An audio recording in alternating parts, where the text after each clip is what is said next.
교회마다 문제 없는 교회가 없죠. 심지어 초대교회도 우리가 가장 완벽하다고 말하고 또 가장 성경적이라고 말할 수 있는 초대교회도 실은 여러 모양의 이 작은 문제들이 있었던 것이죠.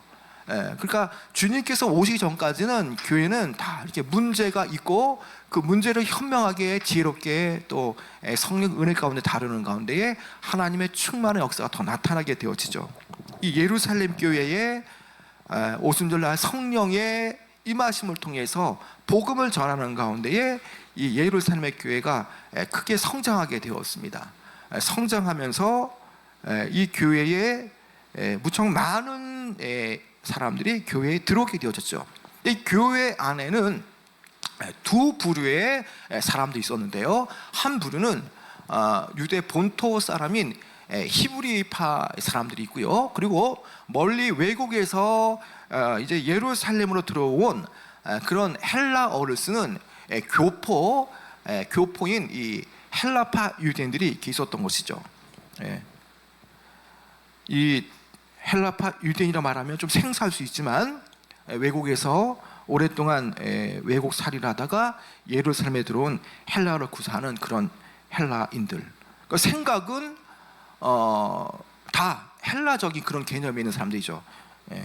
유대인들과 같은 종족이지만 외국 생활을 오래 했기 때문에 거짓 외국인이라고 보면 무방한 그런 사람들이죠. 이 예루살렘 교회는 이렇게 판이한 두 집단에 의해서 이루어져 있고, 그리고 그리스도를 교회의 머리로 하고 또 성령 안에서 충만했기 때문에 화합이 잘 되는 그런 교회였습니다.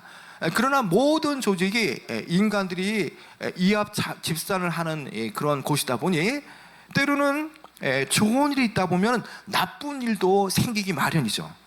교회 내에서 좋은 선행하는 일들이 있다 보니까 또 반대로 그에 못 미치는 일들로 인해서 원망도 이 교회 안에 생기게 되어졌습니다. 여러분 1절을 보면 예루살렘 교회가 한창 성장하는 가운데에 헬라파 유대인들이 히브리파 유대인들에 대해서 원망하는 사건이 벌어지죠. 자, 그 내용이 1절인데 같이 1절 한번 읽어볼까요? 시작. 그때의 제자가 더 많아졌는데 헬라파 유대인들이 자기의 과부들이 매일의 구제에 빠짐으로 히브리파 사람을 원망하니, 자, 이것은요 초대교회랄지라도 아무리 성령 충만한 교회랄지라도 분명히 문제없는 교회는 없다는 것을 보여주죠. 자, 이 초대교회가 세워져 가면서 나타난 문제죠. 이 문제는 헬라파 이 히브리인들이 히브리파 유대인들에 대한 이 구제 사역에 대한 원망이 나타난 것이죠. 당시 교회 내에는요 가난한 회원들이라든지 아니면 경제적으로 어려운 자립을 하지 못하는 그 과부들에게 음식이나 물품을 나누어주는 이 매일매일의 구제가 시행되어졌죠. 그런데 이때에 히브리파 과부들은 더 많은 혜택을 받는 반면에 이와 다른 부류인 헬라파 과부들은 그만큼 더 손해를 보는 일들이 이렇게 생겨지게 되어졌죠. 헬라파 과부들에게 이것이 의도적인지 아니면 우연인지 모르겠지만 이 구제자 명단에서 종종 이 헬라파 과부들의 이름이 빠지는 부분도 있었습니다. 뿐만 아니라 음식을 분배할 때에도 헬라파 과부들이 간과된다는 사실들이 이렇게 헬라파 쪽에서 불만이 이렇게 비쳐나오게 되는 것이죠. 자, 이런 상황 속에서 지금 한쪽은 여러 혜택을 받지만 그러나 다른 부류는 원활한 혜택을 받지 못하는 그런 일이 벌어지게 되죠. 이것은 이 조직교회 내에 이 운영이 아주 원활하게 되지 않는다는 것을 보여주는 반증인 것이죠. 가뜩이나 이 헬라파 과부들은 외국에서 왔기 때문에 팔레스타인에 친척이 없기 때문에 교회의 도움 외에는 전혀 이 필요를 공급받을 길이 없다는 것이죠. 그런 차원에서 헬라파 과부들이 원망하는 것은 충분히 납득이 가는 그런 요소들이라는 것이죠. 자, 이런 문제가 대두되어질 때에 어떤 식으로 이 교회는 슬기롭게 문제를 헤쳐나가겠습니까? 사도들이 구제에서 제외된 과부들의 문제에 대해서 책임을 스스로 지고 그것을 해결하기 위해서 성도들을 다 모으기 시작합니다. 자, 그 내용이 2절 말씀입니다. 2절 또 한번 읽어볼까요? 시작. 12사도가 모든 제자를 불러 이르되 우리가 하나님의 말씀을 제쳐놓고 접대를 일삼는 것이 마땅하지 아니하니. 자, 이 사도들은요, 성령 충만한 공동체일지라도 인간이 부족하여 실수가 나타날 수 있다는 사실을 인정하면서 헬라파 사람들의 원망과 불평을 적극적으로 수용하게 되시죠. 그래서 사도들이 이 불평과 원망을 해소하기 위해서 어떤 행동을 합니까? 자, 12사도가 모든 제자를 불러 이르되, 여기에 제자라고 하는 것은 성도들 말하는데, 성도들이 예수를 믿고 제자로서 세워져 가는 그런 과정에 있는 사람들 말하는데, 이 사도들이 모든 성도들, 모든 제자들 불러 이 문제 해결에 다 참석해 하는 것이죠. 여러분, 왜 사도들이 나름대로 당회가 있고 아니면 중직자 회의가 있고 그런 식으로 이렇게 할 수 있지만, 모든 성도를 다 불러서 이 문제에 동참시키는 이유가 과연 뭐겠습니까? 여러분, 그것은요, 교회의 문제는 영적 지도자의 문제이지만 동시에 성도 개개인의 문제이기도 한 것이죠. 사도들이 성도들, 제자들을 부른 것은 성도들을 존중히 여기고 성도들의 가치와 역할과 그 기능을 인정한 것이라는 것을 볼 수가 있죠. 초대교회는 이와 같이 그 공동의 문제에 대해서 함께 지도자들과 성도들이 함께 문제를 풀어가는 그런 교회였습니다. 그리고 문제를 해결할 때에 이것은 지도자를 존경스럽게 만드는 것뿐만 아니라 이 문제에 함께 하고자 하는 성도들도 스스로 영광스럽게 만드는 일이라는 것이죠. 그러면서 사도들은요, 한 가지 간과하지 않아야 될 점을 중요하게 당부합니다. 자, 2절 하반절 한번 읽어볼까요? 2절 하반절 우리가부터 한번 읽어볼까요? 우리가, 시작. 우리가 하나님의 말씀을 제쳐놓고 접대를 일삼는 것이 마땅하지 아니하니. 자, 12사도는 본질을 분명하게 천명합니다. 헬라파 유대인들의 불평 사건을 계기로 해서 과부들이 경제적인 도움을 필요하는 성도들로부터 음식과 식사를 아주 잘 받는 일이 너무나 중요하지만, 그러나 사도들 자신이 이런 일에 매여서 혹여나 하나님 말씀을 전하는데 어려움이 있다면 그것은 온당치 않다라는 겁니다. 마땅치 않다라는 거죠. 물론 가난하고 어려운 이들을 돕는 거 너무나 중요하죠. 그들의 필요를 채워주고 교회가 그들의 구제를 돕는 거 아주 선하고 중요한 사역입니다. 그러나 최우선적으로 교회가 가장 중요하게 여기는 것이 뭐냐? 영혼 구원을 위해서 말씀을 선포하는 게 더 우선이라는 것이죠. 그들의 목표는 너무나 분명했습니다. 복음을 선포하고 가르치는 일이 바로 첫 번째로 중요한 일임을 그들은 온 성도들 앞에 천명했던 것이죠. 예수님에 관한 메시지에, 특별히 예수님의 사역과 예수님의 십자가의 죽으심과 부활, 그리고 영광, 그리고 성령의 임재하심에 대한 메시지를 선포하는 일이 소홀하게 되지 않도록 그들은 당부를 했던 것이죠. 그리고 여기 있는 많은 사도들은 말씀을 가르치기 위해서 많은 시간들을 보내지 않습니까? 말씀을 준비하기 위해서 말씀을 연구하는 시간들, 또 규칙적으로 성전에서 모여서 예배드리고 가르치는 일들, 또 여러 지역을 다니며 순회하면서 전도하는 가운데 말씀을 공급하는 모든 일들은 다 시간을 들여서 해야 하는 일이죠. 사도들의 몸은 하나인데 해야 할 일은 너무나 많다라는 것이죠. 그렇다고 해서 이 일을 원활하게 하기 위해서 하나님 말씀을 제쳐놓고 접대만을 할 수만은 없다라는 것이죠.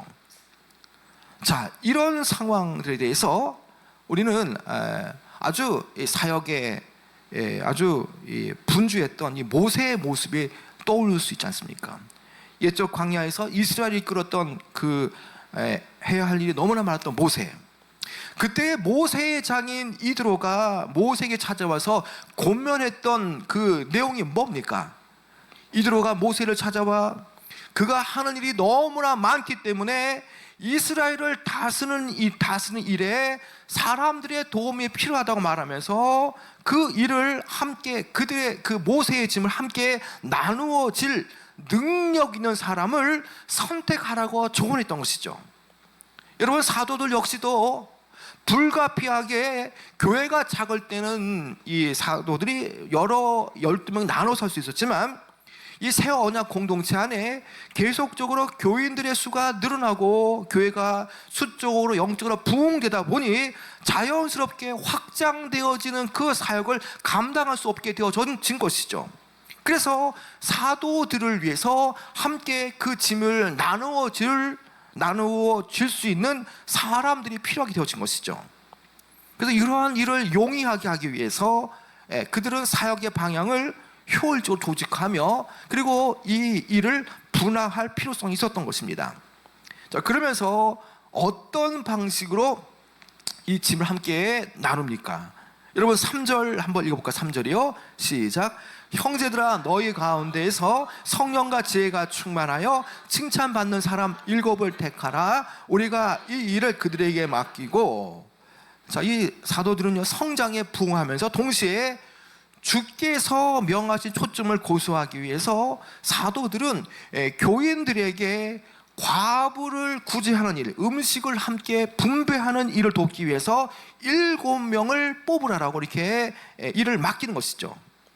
그래서 3절에 보면 이 7사람을 택할 때에 칭찬받는 사람 7을 택하라라고 먼저 말을 하는 것이죠. 사도들이 이 모든 문제에 대해서 직접 나서서 진두지휘하는 것이 아니라 그들 스스로, 회중들 스스로 이 나타난 문제를 해결하기 위해서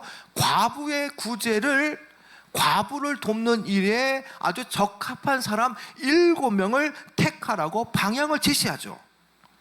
여기서 7을 택하라라는 그 헬라의 의미의 택하라는 의미는요, 아주 주도 면밀하게 잘 관찰한다는 의미입니다. 그러니까 교회에 필요한 직무를 맞추어서 그 일을 할 때에 아주 택하라, 아주 주도 면밀하게 잘 관찰하여서 그 일을 할 수 있는 그런 자격을 갖춘 사람을 잘 관찰하여서 뽑으라라는 의미인 것이죠. 여러분이 얼마나 지혜로운 이런 계획입니까? 물론 이 사도행전의 저자 누가는요, 여기서 7사람을 설명할 때에 굳이 집사라는 용어를 사용하지 않습니다. 그러나 이 결정은 초대교회에서 특별히 안수 집사의 직위에 대한 근거가 되어지는 것이죠. 교회 역사에서 안수 집사, 특별히 집사의 여러 형태들이 시대를 달리해서 다양한 형태를 취하고 있지만, 이 초대교회의 최초의 집사 직분은 바로 뭐냐? 그리스도의 사랑을 궁핍한 사람들에게 중재하고 전달하는 그 봉사 역할이 바로 최초의 이 집사의 역할이었다고 볼 수 있는 것이죠. 그러면서 사도들은요, 이 구제하는 일에 대해서, 맡을 사람에 대해서 정확하게 어떠한 사람이 되어야 되는지에 대해서 이렇게 지침을 내립니다. 여러분, 어떤 사람들입니까? 여러분, 3절의 상반절인데요, 형제들아부터 7을 택할까지 읽어볼까요? 자, 시작. 형제들아, 너희 가운데에서 성령과 지혜가 충만하여 칭찬받는 사람 7을 택하라. 자, 일단 사도들이 내놓은 이 집사 직분의 인선 3가지는 성령이 충만해야 되고요, 그리고 지혜가 충만해야 되고요, 그리고 칭찬받는 사람이 되어져야 하는 것입니다. 여러분, 좀 중요하니까 제가 좀 세부적으로 좀 말씀을 좀 나누고 싶은데요. 자, 이 3가지 충족 조건이 필요한데, 첫째는 성령으로 충만해져야 한다는 겁니다. 성령으로 충만한다는 뜻은 과연 뭡니까? 날마다 성령님과 동행하는 가운데에 성령님께 늘 간구하고 하나님의 말씀에 순종하는 그런 생활하는 사람이 바로 성령 충만한 사람들 아닙니까?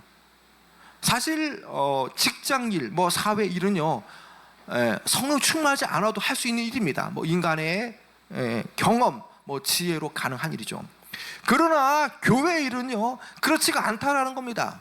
교회 일은 지혜로서 사람의 지혜로 아니면 이성으로 해야 될 일이 아니라는 겁니다. 교회 일은요 특별히 성령님의 지시와 도우심으로 행해야 한다는 것이죠.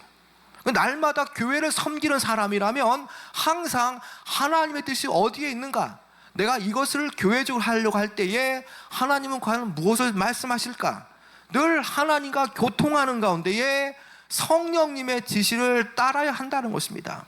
그렇기 때문에 성령 충만하지 않으면 성령의 지시대로 하나님의 뜻 가운데 행할 수가 없다는 것입니다.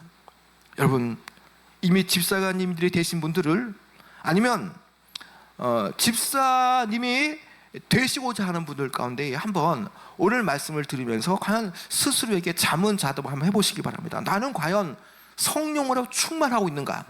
내가 교회 일을 하면서 과연 성령과 교통하는 가운데에 성령의 음성을 들어가면서 순종하는 가운데에 주의 일을 감당하고 있는가? 한번 생각해 봐야 한다는 겁니다.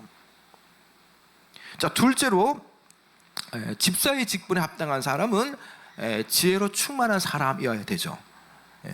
여러분, 왜 이 지혜로 충만해야 됩니까? 이건 인간의 지혜가 아니라 성령께서 주신 지혜를 말하는데요, 교회 내에는 한정된 재정으로 말미암아 많은 사람을 도우려 해야 될 그런 상황이 벌어집니다. 그러니까 재정은 이렇게 한정돼 있죠. 그런데 수혜를 받고 도움을 받아야 할 대상이 있기 때문에 그것을 아주 성령의 지혜 가운데에 아주 잘 이렇게 분배할 수 있는 그런 지혜가 필요하죠. 또 왜 지혜가 필요합니까? 어떤 경우는요, 자존심 강한 사람도 있고요, 또 이렇게 뭔가 줄 때에 아주 기쁜 마음으로 받는 사람이 있죠. 그러니까 아무 생각 없이 어떤 수혜나 어떤 구제나 이런 걸 줄 때에 그 사람 면면을 잘 생각하고 이렇게 줘야 한다는 겁니다.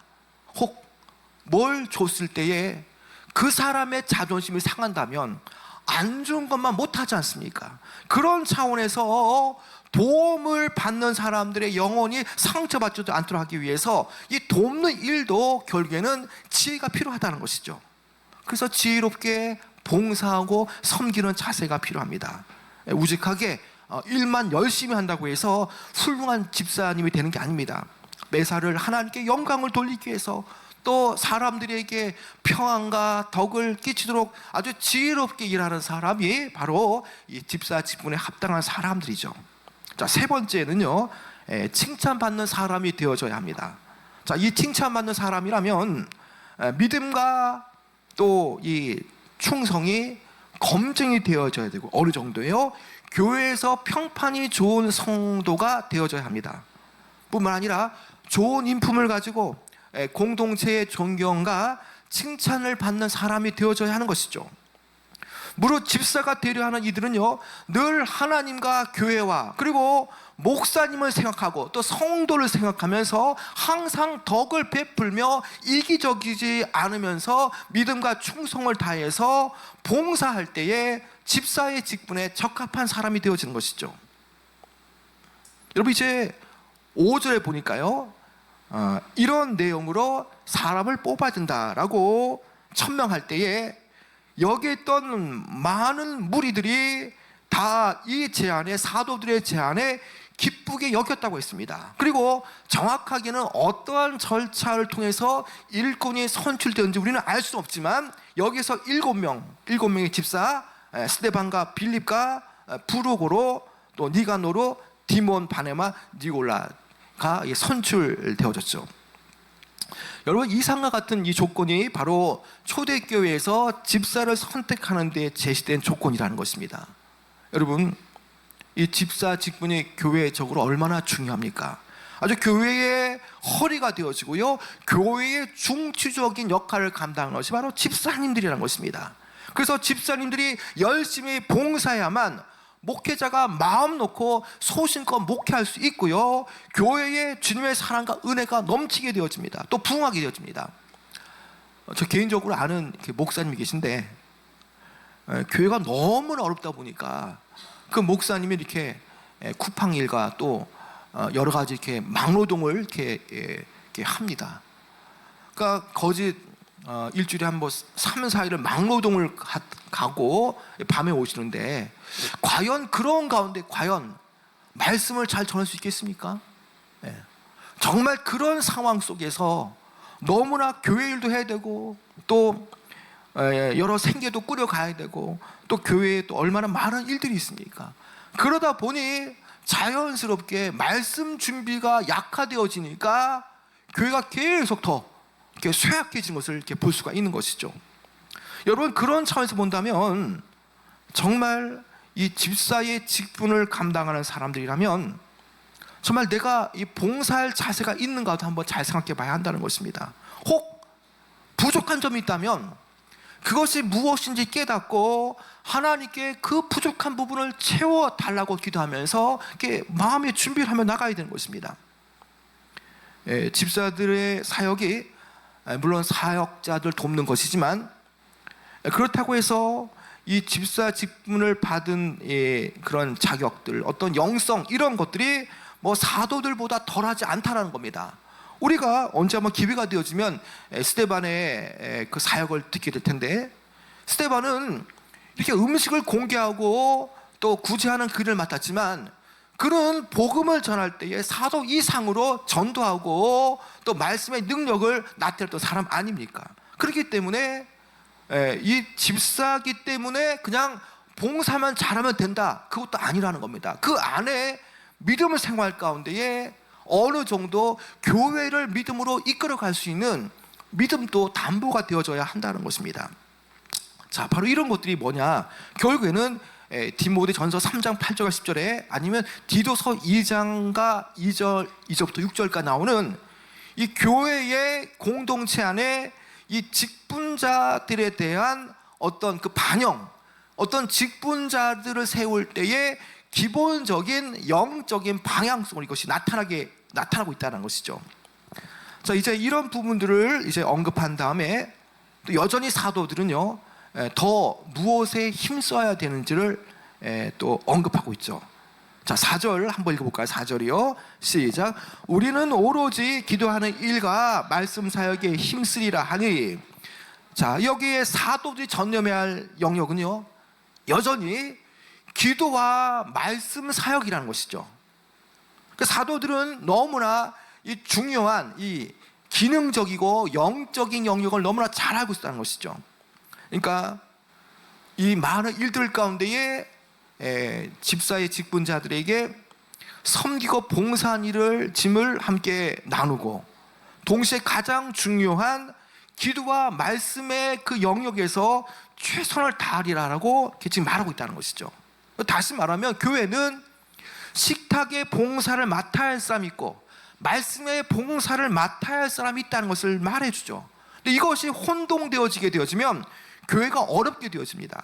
사도들은 영적인 양식을 공급하는 일, 말씀과 기도에 영광스럽게 최선을 다해야 되고, 일꾼들, 특별히 집사 직분을 맡은 사람들은 구제를 돕는 일이라든지 식탁 봉사로 섬기고 교회를 돕고 성도를 섬기는 것이 주신 직분 가운데 가장 영광스럽다는 것이죠. 그 전자는 후자를 존중해야 되고요, 후자는 전자를 존경해야 한다는 것이죠. 이것들이 다 혼동이 되면요, 다 함께 가치를 잃게 되어지고 더 일이 과밀화되기 때문에 더 어려움에 처해지게 되어집니다. 사도들이 자신들이 제안한 대로 7명의 집사를 세워서 음식 분배를 담당하게 되면 그들은 다른 일로 신경이 분산되지 않고 자신들의 주어진 사명에 모든 힘을 쏟을 수 있다라고 이렇게 말하는 것이죠. 여러분, 바로 이것이 무엇입니까? 복음을 선포하는 것이야말로 기독교 사역의 가장 근간이 됨을 말해주는 것이죠. 여러분, 교회가 섬긴다 너무나 중요합니다. 그러나 교회가 자선단체는 아닙니다. 사회 구원을 위해서 뭐 유니세프처럼 그런 단체가 아니라는 겁니다. 말씀이 기반이 되어진 다음에 말씀이 흘러가는 과정 속에서 자연스럽게 성도들이 돕는 일들이 필요하다는 것이죠. 그래서 말씀 사역과 기도 사역이라는 이 중요한 것들을 통해서 교회의 다른 사역들이 다 여기에 종속된다는 것을 우리는 알아야 된다는 것입니다. 여러분, 교회의 지도자들의 기도가 얼마나 중요합니까? 모세는요 무려 40주야를 백성들을 위해서 중보 기도를 드렸고요, 백성들이 심각한 죄를 지었을 때에도 하나님 앞에 자신의 이름이 지워질지라도, 생명책에 자신의 이름이 지워질지라도 내 백성을 용서하라고 간청했던 그런 기도 아니었습니까? 여호수아의 군대가 이 아말렉과 전쟁을 할 때에 모세의 손이 올라갈 때, 이것은 기도를 말하는 거거든요. 모세의 기도한 손이 올라갈 때는 승리했고요, 모세가 힘이 빠져서 손을 내릴 때에는 패하기 시작했지 않습니까? 여러분, 그만큼 교회의 리더들에게 있어서 가장 중요한 직무 또한 하나가 바로 기도 사역이라는 것이죠. 그만큼 기도 사역과 말씀 사역을 부인할 수가 없다라는 것입니다. 이제 좀 말씀을 좀 맺도록 하겠습니다. 여러분, 이렇게 초대교회가 성장하면서 여러 많은 그런 분쟁거리가 나타났죠. 그러나 그들은 지혜롭게 이것을 극복하고 전화위복이 되어서 더 없이 많은 성도들이 이 교회 안에 몰리게 되었습니다. 7절 말씀처럼 하나님 말씀이 더 왕성하게 되었고요, 예루살렘에 있는 제자의 수가 더 심히 많아졌다라고 말하지 않습니까? 여러분, 어떻게 해서 하나님 말씀이 점점 왕성해졌겠습니까? 하나님 말씀에 순종하는 사람들, 하나님 말씀을 듣고 그 말씀을 통해서 순종하고 또 순종하는 강도가 높아졌다는 걸 말하지 않습니까? 근데 이것이 어떤 식으로 이루어졌겠습니까? 결국에는 이 집사 직분을 세워서 이 본질 사역에 여전히 이 기도와 말씀 사역의 사도들이 전무하다 보니까 말씀 사역은 계속적으로 왕성해지고, 여전히 필요한 구제는 구제대로 이렇게 나가니까, 투트럭을 나가니까 교회가 말씀이 왕성해지고 또 구제받고 말씀을 듣는 가운데 많은 제자들이, 교회의 성도들이 이렇게 몰려오게 되었다는 것이죠. 여러분, 결국 그런 차원에서 본다면 오늘 말씀의 주제가 되어지는 이 집사 직분자를 세우는 목적은 바로 뭐냐? 구제를 비롯하여서 아니면 행정하는 일을 통해서 집사의 직분을 맡은 사람들에게 이것을 분담시키는 이유는 과연 뭐냐? 그것은 오직 하나님의 말씀을 선포하고 또 기도하는 일에 사역자가 전념하기 위함이라는 것이죠. 바로 목회자는요, 하나님의 대리자로서 하나님께서 교회에 세우신 존재입니다. 그럼 목회자는요, 하나님을 대신하여서 하나님 말씀을 선포하고 가르치는 가운데에, 또 기도하는 가운데에 그 성도들의 신앙 성장과 또 성도들의 어려움을 겪을 때에 함께 기도하면서 그들이 이 모든 어려움을 돌파할 수 있도록 그 역할을 감당하는 것이 바로 목회자라는 것이죠. 목회자는 말씀과 말씀 연구와 말씀 훈련과 또 기도에 전문적으로 교육을 받은 사람들입니다. 여러분, 그래서 교회는요, 가장 우선해야 될 목회자의 말씀과 가르침, 이 중보 기도가 있어야만 교회는 반드시 부흥될 수가 있다는 것입니다. 목회자의 말씀과 그 가르침을 통해서 성도들이 올바른 방향을 찾아간다면 영적으로 성장할 수 있게 되어지고요, 또 목회자의 중보기를 통해서 성도들이 어려울 때마다 목사가 기도할 때에 성도들은 보호받고 안전한 길로 갈 수가 있다는 것이죠. 여러분, 그러나 이런 교회의 행정적인 어려움과 또 많은 일들로 인해서 목회자가 또 이런 것에 의해서 시간을 뺏긴다면, 가장 중요한 말씀 사역과 기도에 시간을 뺏긴다면 결국 영적인 그 손해는 고스란히 성도들에게 들어가게 되어지는 것이죠. 여러분, 그렇습니다. 목회자는요, 하나님 말씀을 잘 성도들에게 전하고 가르치고 또 기도해 주면서 하나님 원하시는 방향으로 성도들 잘 이끌어가는 것에 전념해야 됩니다. 그 일을 위해서 교회에 집사 직분을 세워서 그 외의 일들을 할 수 있도록 해서 교회가 원활하게 그 사명을 감당하게 하기 위해서 나가는 것이죠. 바로 이것이 집사 제도를 세운 목적이 되어집니다. 여러분, 다시 한번 7절 말씀을 읽어볼까요? 7절이요. 자, 이 결론 짓고 나갈 텐데요. 7절 한번 읽어볼까요? 시작. 하나님의 말씀이 점점 왕성하여 예루살렘에 있는 제자의 수가 더 심히 많아지고 허다한 제사장의 무리도 이 도에 복종하니라. 자, 여러분, 하나님의 말씀이 점점 왕성해졌습니다. 제자 수가 심히 많아졌고요. 심지어 유대교, 그 유대교에 있던 그 허다한 제사장의 무리도 이 기독교의 진리에 복종하게 됐다는 것이죠. 다 무엇입니까? 교회가 위기 속에서 아주 지혜롭게 이 사도들의 그 어떤 많은 과부하된 짐을 서로 지혜롭게 이것을 집사라는 직분을 세워서 성령 충만하고 지혜로운 자, 그리고 교회적으로 이렇게 인정받는 칭찬받는 사람을 세워서 이 행정과 구제하는 일을 돕도록 하니까 자연스럽게 목회자는 말씀과 기도에 더 전무할 수 있었기 때문에 그를 통해서 말씀이 흥왕되어지고 그로 말미암아서 기도의 능력이 나타나니까 제자의 수가 심히 많아져서 심지어 유대교에 있던 많은 제사장들도 이 교회에 들어와 교회 성도가 되어졌다는 것이죠. 여러분, 교회의 부흥의 비결은요, 뭐 다른 데 있는 것이 아닙니다. 목사는 목사답게 살아가는 것이고 성도는 성도답게 살아가는 것이고 목사는 말씀과 기도에 목숨을 걸고 성도는, 특별히 집사는 집사답게 맡겨진 일에 목숨을 걸 때에 교회는 자연스럽게 부흥되어지기 시작합니다. 우리가 부흥 말하지만 여러분, 중요한 것은 이 질이 차면요 양이 차게 되어졌다는 것이죠.